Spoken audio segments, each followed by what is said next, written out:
J'ai une sensibilité pour le dessin, la peinture, depuis que je suis gamin, un peu comme tous les gamins, je crois. Et puis j'ai fait du graffiti. Et voilà, je me suis intéressé à l'image, la photo. Mon père est photographe. J'ai fait beaucoup de photos avec lui.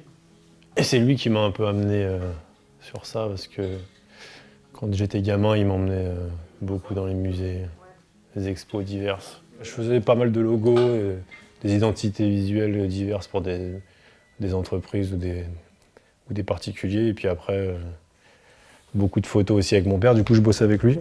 Ça m'a amené tout doucement à ça, à la peinture. J'ai des amis qui bossent dans l'architecture d'intérieur, qui s'occupent de décorer, entre guillemets, des grosses maisons. Donc du coup, j'ai des commandes assez précises sur des sujets différents, mais c'est toujours quand même en lien avec ce que je fais moi de base. Et sinon, ces derniers temps, j'ai bossé avec une marque de prêt-à-porter de luxe qui s'appelle Face Connection, et j'ai fait beaucoup de collections avec eux. Ils vendent surtout à l'étranger, en France pas trop.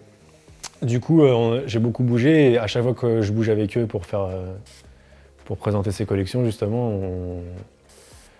on présente mon travail. C'est un peu comme ça que je montre ce que je fais. Je fais une série sur le thème pétrodollar. Donc en fait, là, c'est du pétrole qui coule sur son corps. Donc je fais toute une série comme ça, je fais plusieurs portraits de personnes différentes dans des positions différentes, des attitudes différentes. Et donc là, je peins à l'aérographe. Je fais du graffiti à la base. Et l'aéro, c'est comme la bombe, mais sauf que c'est plus... ça permet un travail plus précis.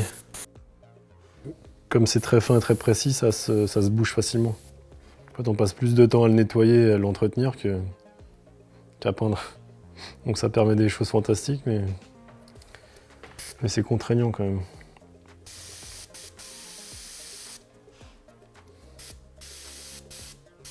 Je l'ai photographié en studio, après je fais mon montage.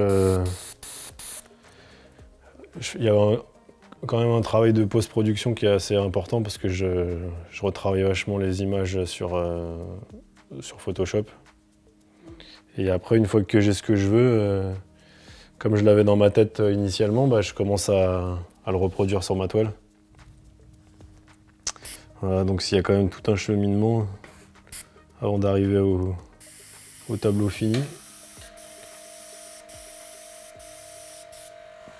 Sur la toile qui est derrière moi, par exemple, là, c'est un mélange de trois techniques, enfin deux techniques. Ça, c'est du fusain et du crayon. Le fond, là, c'est de l'acrylique, c'est au pinceau, et ça aussi, c'est au pinceau, mais c'est de l'huile. J'aime bien mélanger tout parce que ça permet d'avoir des contrastes différents. C'est une idée qui germe comme ça, je me balade, je vois un truc, je pense à une composition, une image. Dans ma tête, j'ai assez rapidement l'image de quelque chose de fini. Et puis après, si je dois photographier un modèle, ça évolue toujours parce que ça se comporte jamais de la même manière que ce qu'on l'a imaginé dans sa tête, ça évolue toujours différemment. C'est le quotidien en fait, c'est le monde d'aujourd'hui, c'est un peu tout ce qui me travaille, ce qui me tracasse, ce qui me fascine, ce qui me chagrine aussi.